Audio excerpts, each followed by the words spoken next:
Hey Tyler, Yo, what's up, Tyler? what's going on, bro? How you, man? I'm good, man. How are you? Wonderful, man. Thank you. Wonderful, man. That's good. This is Tom from I Got Soul. Yes, sir. Thank you for taking the time for the interview. Appreciate it. Oh, man, please. I appreciate you, man. I appreciate you. Cool, no problem. Just want to start out talking about, from a young age, I was reading in your bio that you learned to play over 10 instruments. Can you take me through some of the instruments that you can play? Oh, yeah, no doubt.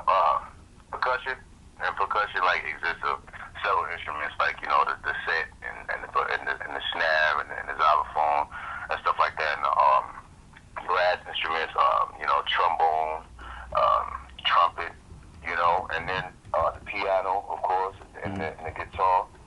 You know what I'm saying? Yeah. And yeah, and some woodwind instruments, but I don't play woodwind instruments as well as the brass. You know what I'm Hmm. saying?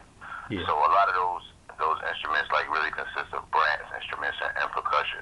You know Yeah. what I mean? Cool. Do you have a favorite instrument to play, and why would that be? Favorite instrument would probably be, oh man, that's a hard one because the piano and the guitar are my two favorites right now because I can sing and write, Yeah. as well as play, and it's a good form of expression, where you can really just kind of lock in and do some nice acapellas, and you know what I mean. Yeah. So Okay, makes those sense. are my two. Those are probably my two favorite right now. All right, cool. I was also reading eventually after high school, you moved to Europe to pursue your music career. Tell me what opportunity was out in Europe that wasn't here in the U.S. that, kind of made you move. Well, at that time, my father's a band director, rest in peace. And like I said, I came up, into music, and my mother, she's an English teacher, so with the writing and the music, I wanted to do something on the collegiate level, but I didn't really have school wasn't really in me like that. Hmm. So I kind of wanted to do something better, or I would consider better. And I had a group that we formed, like a little Black Street type sound, Yeah. whatever. And we went overseas with a connect from a guy who was already going back and forth taking groups over. So we just started touring, you know what I'm saying? Like on a whim, like just jumped out the window and we went over. Hmm. I wouldn't necessarily say that the opportunity wasn't here in the States, but it was just like something I pretty much I've never done before, and I felt like it was if the timing was right, to just go over abroad, overseas, and try to crack the market over there. And the good thing is that they really love live performances over there, with band and music and all of that. So Hmm. it actually worked to our favor. You know Yeah. what I'm saying? Yeah. So I hopped on that as soon as I saw the opportunity. Cool. So looking back at that whole move and everything, you'd call it a success. Yeah, definitely, because I'm doing what I love to do. Hmm. You know what I'm saying? And with the blood, sweat, and the tears, I got to, work with a lot of artists and people of different cultures and different, in different languages even. You know what Yeah. I'm saying? Writing songs for like, German artists and stuff like that. That I don't even at the time I didn't speak the language, so it was a good experience for me. So I continued to learn. I call it like my college. So I definitely think it was a success. Yeah. And then my mother and my father, they were just like, you chose to skip, college, so you're gonna make something of it, and I did. So I'm definitely, grateful for the opportunity Yeah. and everything, man. Okay. Cool. But yeah, it's definitely a success for me. All right. And now, take me through the story of how you initially met Ninth Wonder and how that kind of, led to you signing with his label. Right? Yeah. I did a record years back with Camp Low Okay. called Gotcha. It did real good in the southeast region and some other places. And they were doing something. Ninth was working on the Wonder Years, I think it was at the time, and he had them for a session. And being that we were close, he called me in and was like, "Yo, who's your boy that sings on the Gotcha?" I went in for the session and everything, and after that, it was history. Hmm. I immediately started working with Ninth like every day. I was traveling back and forth, and he was just feeding me with stuff, and we had a real good relationship from there, and it was just like magic, you know what I'm saying? And then I would go back, overseas and do my thing, and he would just continue to send me stuff, and our relationship just built and grew more. And then all of a sudden, he started the label, Jamila or Hmm. whatever, and yeah, the rest is history, baby. Yeah. Cool. What's it like working with him in the studio? Tell me about, the whole process, making songs with him behind the scenes. What's cool with Ninth is working with him is that like he's a genius at what he does, Mm-hmm. and he's also the type of brother that when you have something to bring, your art to bring, he gives you free reign to just, what I'm saying, express yourself, musically, and just bring everything to the forefront of how you want to express yourself or whatever. And I would say with Knife, it's real easy to, I guess, like to be yourself. You know what I'm saying? Mm-hmm. And specifically like with me and him, he produced a lot of R&B records as well already, Mm-hmm. And of course famous for a lot of the hip hop records that he produced. So it just kind of it matched, matched very very well with my southern kind of soul feel or whatever. That a lot of times he reproduces, from older records. So it just kind of fit, perfectly. You know what I'm saying? Yeah. So me and him, he'll play a sample or he'll play a track or whatever, and I'll just go. And the next thing you know, we in the booth. You know what I'm saying? Yeah. A lot of times, Knife would he would just play a record, and I don't really write on paper, so he would play a record, and I would just go in the stew, and I would just improv for Mm-hmm. about 16 balls. You know what I'm saying? And the rest is history, man. Yeah. Cool. Yeah. I know that not only can you sing, but you can also write, produce, vocally arrange music. What type Right. of advantage do you think that has for you to, possess each of these abilities? I mean, it's good because I like a lot of artists, like Neo and Dream, Raphael Sadiq, a lot of these artists that produce and they play and they arrange.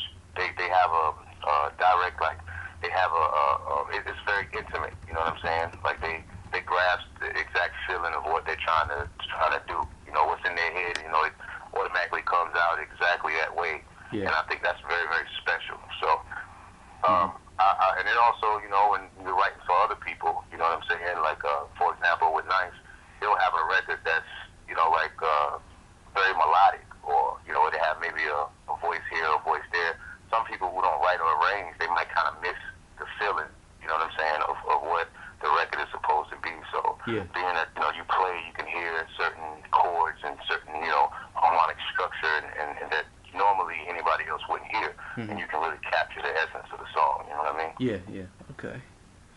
I was also reading in your bio that you make soul music that's relevant for this generation, and that you also, don't care what anyone else is doing in terms of music. So, talk to me Right. about your musical style and how you kind of develop that, that style of music.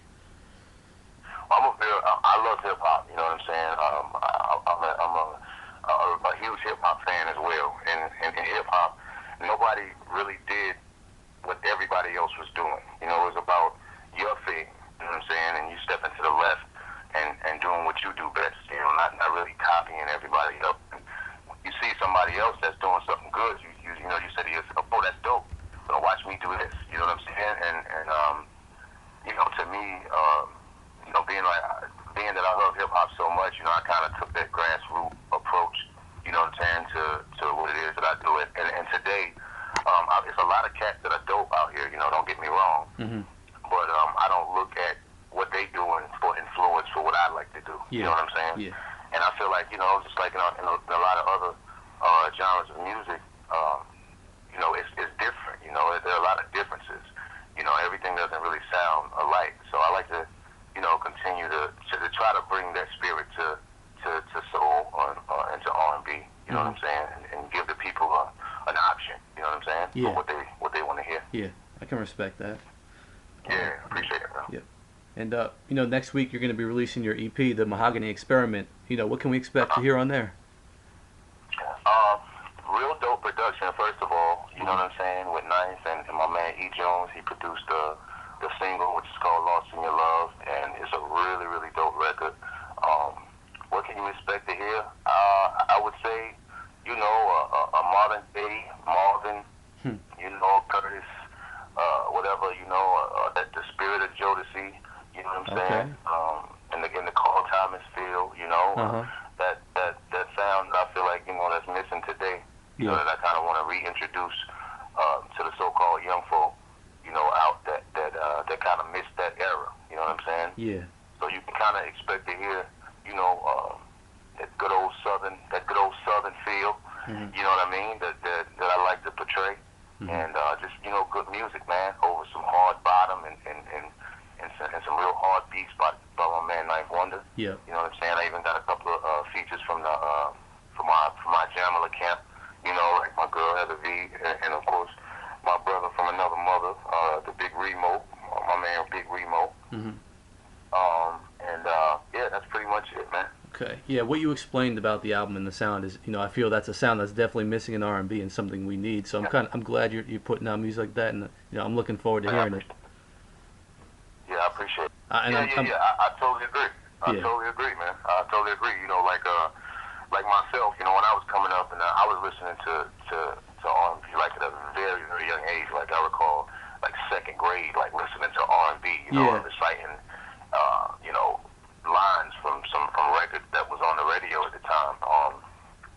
And even when I got a little older, it was kind of hard. Well, at that time, we could listen to, you had like the Carl Thomas, the D'Angelo, that, brothers they could listen to that and play it loud. Like, they would turn that up, in the middle of the summer, you know what I'm saying? And you could ride with that and rock out just as hard as you could rock with, like, Biggie or something, you know what I'm saying, at the time. So, that's definitely, you're right. We all missing that to where, you know what I'm saying, a brother can really feel good with playing an R&B dude in his car and not feel like he's or, you know what I'm saying? Yeah. Or whatever. So, yeah. Okay. Yeah, very good point. I like that approach. Yeah, appreciate it, man. Mm-hmm. So, just looking a little bit forward, do you have plans for, a full album in the future? Oh, yeah, definitely. Me and Ninth, we got, like, so many records and so much material that we've built up over, like, the past year or so. And just, stuff that's just sitting and kind of waiting on the time. And we pretty much make timeless music. So, but I definitely, we'll definitely drop, like, another album around, like, the summertime. You know what I'm saying? Spring, second quarter, something like that, So, yeah, definitely. The next album is definitely on the way. Okay, cool. Talk to me about, there's a song I heard that you wrote, and it's the one you wrote for Christopher Williams called The Way We Feel. Talk to me about how that opportunity came up and give me some background on the song. No doubt. Christopher Williams, was Christopher Williams.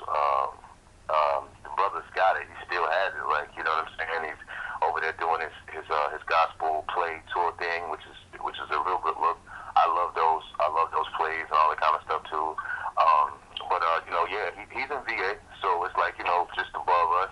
He reached out to Ninth and was like, "Hey, man, I need some of that good feel," So he came on down, and Ninth immediately called me, like, when he was on the way, to the studio, like, "Yo, I need you to write these records." So I didn't even have no real time to prepare.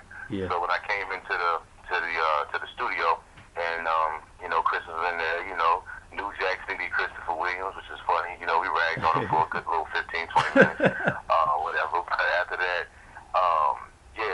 I put the track on, and I started my little improv thing. Got together a nice little couple of verses, a nice little hook or whatever, and let him hear it, and I refed it, and he was just like, "Oh, nah, I'm doing everything you're doing," So it was a real opportunity for me, and I felt, I felt real blessed to have somebody who, already been there, and he's one of the greats. He made a mark in history too, and that's what I want to do too. So it was just like a real big thing for me. And once he heard it and he did it, put his Christopher Williams thing on it, it was huge. So I'm looking forward to doing some more stuff with him, as well as him, putting out the video and making that push with that record and his album too. Cool. Yeah, very nice job writing that one. I like that one. Thank you, man. Thank you. No problem. Yeah, sure. Do you are you currently writing for any other artists or plans for the future in terms of that? Yeah, I am.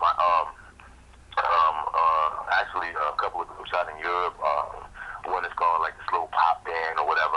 They call like Us Five, and they sell like millions of records over there, huge in Russia and Germany and France and all that kind of stuff. And then of course, a couple of artists over here that I submit, records for and hooks like that, like Styles.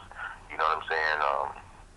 And your man Fred the Godson over in New York, Yeah. and some other people, and also submitting, like, also play. So I'll be playing like a lot of piano and some guitars over some projects that I probably shouldn't say yet because I'll probably be throwing these stuff out there a little too early. You know what I mean? Okay. Yeah, no problem. All right, cool. I know you've had a bunch of collaborations with some hip hop artists over the past few years. Is there Yeah, one that to you that's most memorable or a favorite collaboration you had there? yeah, yeah. Wow, that's crazy. Um, I would definitely say the Styles P joint. Okay. It was one of my definitely one of my favorites Okay. because it was very heartfelt. You know what I'm saying? Yeah, and we got a lot of good response on that. From the street. As well as the industry. It's a real good song. It was a good feel to it. It was real honest and bland, like I like. So Hmm. so that was definitely one of the more memorable joints Okay. Cool. that we did. Collabos with the hip hop dude. All right. Cool. Just one last question for you. You mentioned earlier, when you're doing songs, you don't really write anything down in the studio. Right. Just take me through your writing process and how you make a song. Well, for me, when I hear music, being around music so much, I immediately get like 20 to 30 like melodies in my head, Okay. whatever. But what I normally do is I just improv. As Hmm. growing up, in music, and my father, he taught me about preparation and improv. And a lot of times, in music and these courses that you'll take in school and other music music schools and stuff. You take a sight reading class, and it's basically not seeing the music until you're actually there to be graded. So they'll turn over the music and they'll count you off and you go. So I did that for so long that I didn't necessarily write on paper anymore. I would just go in and I would just really just be all improvisation. Hmm. And after that, I'll just kind of build from that. You know what I'm saying? Yeah. Okay. Cool. That's all the questions I had for you. Is there anything you'd like to add? Yeah, no doubt. I want to say thank you. I appreciate you. You know what I'm saying? No problem. For taking your time out as well. You know what I'm saying? Get that album on the 14th. My Jamila family over there, Big Remo, he got some coming called Robin Hood Reeve coming. Shout out to Heather V from Jamila and Rhapsody and Act Proof. Sean Bull and my man Hollow. And yeah, shout out to Knife Warner for making it all possible too. Hmm. And North Carolina, we here, baby. R&B is back. R&B and soul.